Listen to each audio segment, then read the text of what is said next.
Hello students, welcome to our channel. This is অনন্য কুমার সিংহ।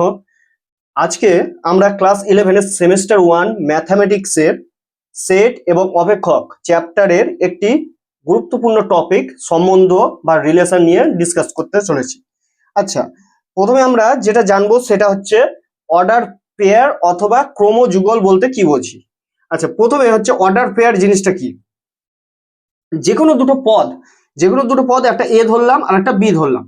যে কোনো দুটো পদ এ অথবা বি, এ এবং বি, অথবা যে কোনো দুটো বস্তু এ এবং বি যদি আমরা এ কমা বি এই আকারে লিখি, অর্থাৎ ফার্স্ট ব্র্যাকেটের মধ্যে এ কমা বি এইভাবে যদি আমরা যে কোনো দুটো পদ এ এবং বি কে লিখি, তাহলে এই ফর্মটাকে বলা হয় অর্ডার্ড পেয়ার, ও আর D E R E D, ordered pair অথবা ক্রমযুগল।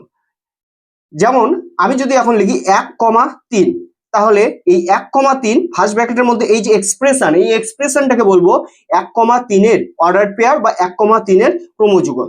যদি এখন আমি লিখি পি কমা কিউ, তাহলে এখানে পি এবং কিউ এই দুটোকে আমরা কি করছি, ফার্স্ট ব্র্যাকেটের মধ্যে কমা দিয়ে লিখছি। এই যে ফিগার, এই যে ফর্ম, এই যে এক্সপ্রেশন, এই এক্সপ্রেশনটাকে বলবো পি ও কিউ এর অর্ডার পেয়ার।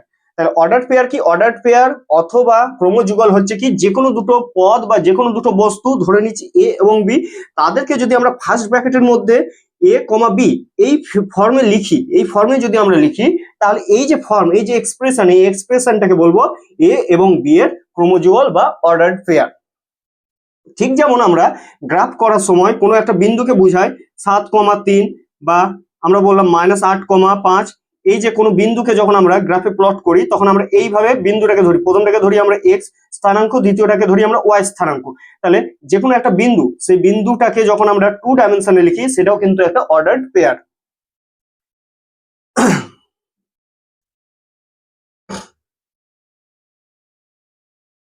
আচ্ছা, এবার দুটো অর্ডার্ড পেয়ার ধরে নিচ্ছি এ কমা বি আর সি কমা ডি। এখন যদি আমাদেরকে বলা থাকে যে এ এবং বি, এ কমা বি এবং সি কমা ডি, এ কমা বি এবং সি কমা ডি দুটো অর্ডার্ড পেয়ার বা দুটো ক্রমযুগল কেমন আছে, এইটা ইকুয়ালিটি রিলেশনের মধ্যে রয়েছে, A comma B is equal to C comma D. তখন আমরা কি বলতে পারি, তখন আমরা বলতে পারি যে এ কমা বি এর প্রথম পদ বা ফার্স্ট টার্ম কি আছে এ, আর সি কমা ডি এর ফার্স্ট টার্ম কি আছে সি। তাহলে first term will be equal to the first term, আর সেকেন্ড টার্ম এখানে কি আছে, সেকেন্ড টার্ম আছে বি, আর এখানে সেকেন্ড টার্ম কি আছে ডি। তাহলে second term will be equal to the second one. তাহলে যখন আমাদেরকে দুটো order pair A comma B আর সি কমা ডি সমান হিসেবে দেওয়া থাকবে, তখন আমরা মাথায় রাখবো সবসময় প্রথম পদটা প্রথম পদের সাথে সেম হবে, সেকেন্ড পদটা সেকেন্ড পদের সাথে সেম হবে। এখন যদি আমাদেরকে শর্ট কোয়েশ্চেন দেওয়া থাকে যে A comma B, A comma 3 is equal to, আমাদের কোয়েশ্চেন দিল 5 comma B, 5 comma B, A comma 3 is equal to 5 comma যদি বি হয়, এবার আমাদের যদি জিজ্ঞাসা করে এ সমান কত বি সমান কত ফাইন্ড আউট করতে হয়, তাহলে এ সমান কত আসবে, এখানে ফার্স্ট টার্ম কত আছে, ফার্স্ট টার্ম আছে এ, আর এখানে ফার্স্ট টার্ম কত আছে 5, তাহলে এ ইজ ইকুয়াল টু 5 এন্ড এখানে 3 সেকেন্ড টার্ম, আর এখানে সেকেন্ড টার্ম কি আছে বি, তাহলে 3 ইজ ইকুয়াল টু বি। তার মানে উত্তর হবে এ সমান 5 আর বি সমান হচ্ছে 3। এবার যদি আমাদের কোয়েশ্চেনটা বলা থাকে যে A plus B comma A minus B is equal to 8,2, যদি আমাদের বলা থাকে যে A plus B comma A minus B is equal to 8,2, এখানে এটা হচ্ছে একটা অর্ডার পেয়ার, এটা হচ্ছে একটা অর্ডার পেয়ার। এই অর্ডার পেয়ারের ফার্স্ট টার্ম বা প্রথম পদ কি, প্রথম পদ আছে এ প্লাস বি, আর এখানে সেকেন্ড পদ কত আছে, সেকেন্ড পদ বা সেকেন্ড এলিমেন্ট কত আছে এ মাইনাস বি। এই যে রাইট হ্যান্ড সাইডে আমাদের অর্ডার পেয়ারটা রয়েছে, এই অর্ডার পেয়ারে ফার্স্ট টার্ম কত আছে 8 আর সেকেন্ড টার্ম কত আছে 2। তাহলে equality, from the definition of equality of two order pairs we know that first term will be equal to first term, second term will be equal to second term. প্রথমটা অবশ্যই প্রথমের সাথে equal হবে, সেকেন্ডটা অবশ্যই সেকেন্ডের সাথে ইকুয়াল হবে। তাহলে এখান থেকে আমরা বলতে পারি A plus B is equal to 8 এবং A minus B is equal to কত আসবে, ইকুয়াল টু 2। এবার এটাকে আমরা 1 নম্বর সমীকরণ, এটাকে যদি আমরা 2 নম্বর সমীকরণ ধরি, তাহলে দুটোকে যদি আমরা সলভ করি তাহলে কি করতে পারি, অতএব 1 প্লাস 2 যদি আমরা করি, অপনয়ন করছি 1 প্লাস 2 কি ইমপ্লাই করবে, প্লাস বি আর মাইনাস বি কেটে যাবে। 1 নম্বর ইকুয়েশনের সাথে 2 নম্বর ইকুয়েশন যদি আমরা যোগ করি, তাহলে 1 নম্বরের বাঁ দিকের সাথে 2 নম্বরের বাঁ দিক যদি যোগ হয় তাহলে প্লাস বি মাইনাস বি কি হবে, কেটে যাবে, এ আর এ 2a। রাইট হ্যান্ড সাইডে কত আছে 8, আর এখানে রাইট হ্যান্ড সাইডে কত আছে 2। 8 আর 2 যোগ করলে কত আসবে 10, 2 একটা 2, 5 দুগুণে 10। তাহলে আমাদের এখানে কত আসছে, এ সমান আসছে 5। এবার এ সমান যে 5 বেরোলো, এই 5টাকে 1 নম্বর বা 2 নম্বর যে কোনো এক জায়গায় যদি আমরা পুট করি আমরা বি এর ভ্যালু পেয়ে যাব। তাহলে এ সমান 5, আমি 1 নম্বর পুট করছি, therefore from 1 1 নম্বর থেকে আমরা পাচ্ছি কি পাচ্ছি, এ এর জায়গায় আমরা কত পুট করলাম 5, তাহলে 5 plus B is equal to 8, imply কি করছে B is equal to 8 plus 5টাকে লেফট হ্যান্ড সাইড থেকে আমরা রাইট হ্যান্ড সাইডে যদি নিয়ে যাই তাহলে -5 হবে, কারণ আমরা জানি বাঁ দিক থেকে ডান দিকে বা ডান দিক থেকে বাঁ দিকে কোনো সংখ্যাকে যদি আমরা নিয়ে যাই তখন সাইন কি হয়, চেঞ্জ হয়। এখান থেকে আমরা পাবো বি সমান আসছে 8 থেকে 5 বাদ দিলে কত আসবে 3। তাহলে আমাদের এখানে এ plus B comma A minus B, এই যে অর্ডার পেয়ার, এটা সমান যদি 8,2 দেওয়া থাকে তাহলে আমাদের এ বি ফাইন্ড আউট করতে যদি বলে তাহলে এ সমান কত আসবে 5 আর বি সমান আসবে 3।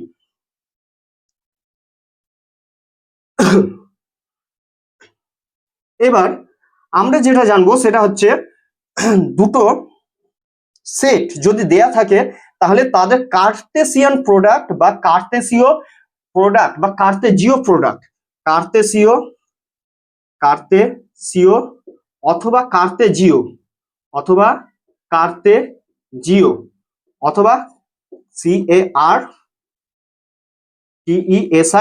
CARTESIAN কার্তেসিয়ান প্রোডাক্ট কিভাবে বার করতে হয়।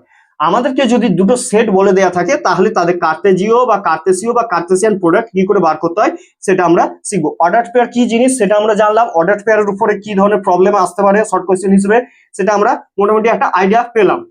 এবার কার্তেসীয় প্রোডাক্ট বা কার্তেজীয় প্রোডাক্ট বা কার্তেসিয়ান প্রোডাক্ট জিনিসটা কি সেটা জানছি। কার্তেসিয়ান প্রোডাক্ট হচ্ছে কি, দুটো সেট আমরা ধরে নিচ্ছি, ধরে নাও এ হচ্ছে একটা সেট, এলিমেন্ট আছে মনে করো এ হচ্ছে একটা সেট, তার এলিমেন্ট মনে করো তোমরা 2 5 6, আর বি নামে একটা সেট আছে মনে করো তার এলিমেন্ট হচ্ছে এ কমা বি, ঠিক আছে। এখন এ আর বি এই দুটো সেটকে যদি আমরা কার্তেসিয়ান প্রোডাক্ট করি তাহলে এ ক্রস বি আমরা লিখবো কিভাবে, এ ক্রস বি, এ হচ্ছে একটা সেট বি হচ্ছে আরেকটা সেট, দুটো সেট নিলাম, এ সেটের মধ্যে এলিমেন্ট আছে 2 5 6, বি সেটের মধ্যে এলিমেন্ট আছে এ আর বি। এখন আমাদেরকে যদি বলে যে find the Cartesian product of A and B, then আমরা কিভাবে লিখবো, A cross B, Cartesian product বার করতে বললে সেট দুটোকে আমরা এইভাবে লিখবো এ ক্রস বি। এবার এ ক্রস বি বার করার নিয়মটা কি, বার করার নিয়ম হচ্ছে সবসময় লক্ষ্য রাখবো প্রথমে কোন সেটটা আছে, বাঁদিকে যে সেটটা আছে কি সেট আছে এ, তাহলে আমরা এ সেটের এলিমেন্ট প্রথমে লিখবো, সবসময় অর্ডার পেয়ারে লিখবো, ঠিক আছে। এ সেটের এলিমেন্ট প্রথমে লিখবো, দিয়ে কমা দিয়ে সেকেন্ড সেট কি আছে, সেকেন্ড সেট বি সেট আছে, সেকেন্ডে বি সেটের এলিমেন্ট লিখবো। তাহলে প্রথমে লক্ষ্য করা যাক এ ক্রস বি কি করে বার করবো। এ সেটের এলিমেন্ট প্রথমে দেখো, প্রথম সেট আছে এ, তাহলে এ সেটের একটা এলিমেন্ট, প্রথম এলিমেন্ট কি আছে 2, তাহলে 2 লিখলাম। এবার 2 এর সাথে কি আসবে, বি সেটের এলিমেন্ট আসবে, তাহলে 2 কমা এ, 2 কমা এ। নেক্সট আসবে 2 কমা বি, 2 এর সাথে এ করলাম, 2 কমা এ, অর্ডার পেয়ার তৈরি করবো আমরা জাস্ট, ঠিক আছে। এখানে এ ক্রস বি কথার মানে কি এ সেটের এলিমেন্টের সাথে বি সেটের এলিমেন্ট গুণ তা কিন্তু নয়, অর্থাৎ আমি যে লিখে দেবো 2 এর সাথে এ 2a, 2 এর সাথে বি গুণ করলাম 2b, তারপরে হচ্ছে 5 এর সাথে এ 5a, 5 এর সাথে বি 5b, তা কিন্তু একেবারেই নয়। যদি ক্রস প্রোডাক্ট করতে বলে দুটো সেটের তাহলে কি করব, আমরা প্রথমে যে সেটটা থাকবে সেই সেটের এলিমেন্টকে ফার্স্টে নেব, দ্বিতীয়তে যে সেটটা থাকবে সেই সেটের এলিমেন্টকে সেকেন্ডে নেব, দিয়ে আমরা কি তৈরি করব, অর্ডার পেয়ার তৈরি করব। Not we are going to multiply the elements, ঠিক আছে, আমরা কিন্তু গুণ করব না এলিমেন্ট গুলোকে। তাহলে এইখানে এ সেটের প্রথম এলিমেন্ট কি আছে 2, আর এখানে বি সেটের এলিমেন্ট কি আছে এ, তাহলে 2 এর সাথে এ, তাহলে 2 কমা এ একটা অর্ডার পেয়ার হলো। নেক্সট কত আছে 2, 2 এর সাথে কি নেব এবার বি নেব, 2 কমা বি। নেক্সট এখানে কি আর বি সেটের মধ্যে কোনো এলিমেন্ট আছে, বি সেটের মধ্যে আর কোনো এলিমেন্ট নাই, যেহেতু বি সেটের মধ্যে এলিমেন্ট নাই তাহলে 2 এর কাজ শেষ হলো। এবার আমরা কি করব, এবার আমরা 5 দিয়ে করব 5, তাহলে কি আসবে 5 এর সাথে এ আসবে, তাহলে 5 কমা এ। সেকেন্ডে কত আসবে 5 এর সাথে বি আসবে 5 কমা বি। আচ্ছা বি সেটের মধ্যে কি আর কোনো এলিমেন্ট আছে, বি সেটে আর কোনো এলিমেন্ট নাই, তাহলে 5 এর কাজও শেষ। এবার আমরা কি দিয়ে তৈরি করব অর্ডার পেয়ার, 6 দিয়ে, তাহলে 6 এর সাথে এ 6 কমা এ, 6 কমা এ, আর 6 এর সাথে নেক্সট কথা আসবে বি আসবে 6 কমা বি, হয়ে গেল। তাহলে অর্ডার পেয়ার যখন আমাদেরকে যখন ক্রস প্রোডাক্ট করতে বলবে দুটো সেটের, তখন আমরা প্রথম যে সেট থাকবে সেই সেটের একটা এলিমেন্টকে প্রথমে নেব, আর তার সাথে বি সেটের এলিমেন্ট গুলোর অর্ডার পেয়ার বানাবো। তাহলে প্রথম এলিমেন্ট কি আছে, এখানে 2 আছে, তাহলে 2 এর সাথে এর অর্ডার পেয়ার বানালাম, তাহলে 2 কমা এ, 2 এর সাথে বি এর বানালাম 2 কমা বি, তারপরে 2 এর কাজ শেষ। এবার আমরা 5 দিয়ে করব, 5 এর সাথে এ করলাম, তাহলে 5 কমা এ, 5 এর সাথে বি করলাম 5 কমা বি, 6 এর সাথে a কলাম 6 কমা a, 6 এর সাথে b কলাম 6 কমা b, ব্যাস। তাহলে এই যে আমরা নতুন একটা সেট পেলাম, এই সেটটাকে বলছি a এবং b এর ক্রস প্রোডাক্ট বা a এবং b এর কার্টেসীয় গুণফল। এবার যে জিনিসটা আমরা জানবো সেটা হচ্ছে, আচ্ছা, a ক্রস b যেটা পেলাম সেটা হচ্ছে 2a 2b 5a 5b 6a 6b। এবার আমরা দেখতে পাচ্ছি এ সেটের মধ্যে total number of elements in a কত আছে, 1 2 3, কত এলিমেন্ট দেখতে পাচ্ছি 3। আর বি সেটের মধ্যে নাম্বার অফ এলিমেন্টস কত আছে, বি সেটের মধ্যে নাম্বার অফ এলিমেন্টস আছে 1 2 2 আছে। এবার পরীক্ষায় যদি শর্ট কোশ্চেন দেয় যে এ সেটের নাম্বার অফ এলিমেন্টস হচ্ছে 3, বি সেটের নাম্বার অফ এলিমেন্টস হচ্ছে 2, তাহলে find the number of elements of A cross B, অর্থাৎ এ আর বি এর কার্টেসীয় প্রোডাক্টে ফলে যে সেটটা পাবা সেই সেটে কতগুলো এলিমেন্ট থাকবে। এটা আমরা বার করতে পারবো কি করে, number of elements of A cross B এর ফর্মুলা আসছে number of elements of A into number of elements of B.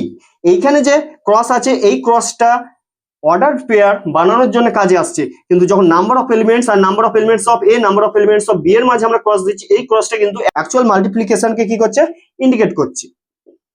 আচ্ছা, number of elements of A কত আছে, number of elements of A আছে 3, আর number of elements of B কত আছে 2, তাহলে 3 দুগুণে কত আসবে 6। আমরা এখানে কাউন্ট করে দেখতে পারি এ ক্রস বি এ কতগুলো এলিমেন্ট আছে, 1টা 2টো 3টে 4টে 5টা 6টা। তাহলে আমাদেরকে যদি শর্ট কোশ্চেন দেয় যে কোনো একটা সেটের নাম্বার অফ এলিমেন্টস হচ্ছে 3 এবং আরেকটা সেটের নাম্বার অফ এলিমেন্টস হচ্ছে 2, তাহলে এ ক্রস বি এর নাম্বার অফ এলিমেন্টস কত আসবে, number of elements of A into number of elements of B, তাহলে 3 দুগুণে 6। এখন যদি আমাদেরকে বলে যে পি আর কিউ হচ্ছে দুটো সেট, পি সেটের নাম্বার অফ এলিমেন্টস হচ্ছে 5 আর কিউ সেটের নাম্বার অফ এলিমেন্টস হচ্ছে 6, তাহলে পি ক্রস কিউ এর নাম্বার অফ এলিমেন্টস কত আসবে, পি হচ্ছে একটা সেট যার নাম্বার অফ এলিমেন্টস হচ্ছে 5, কিউ হচ্ছে আরেকটা সেট যার নাম্বার অফ এলিমেন্টস হচ্ছে 6। এবার পরীক্ষায় কোশ্চেন দিল যে পি ক্রস কিউ এর নাম্বার অফ এলিমেন্টস কত আসবে, তাহলে 5 6 কত আসবে 30।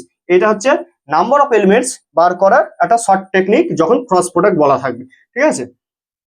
ওকে স্টুডেন্টস, আজকের লেকচারটা যদি তোমাদের জন্য হেল্পফুল হয়ে থাকে, যদি ভালো লেগে থাকে, তাহলে অবশ্যই আমাদেরকে সাপোর্ট করবে।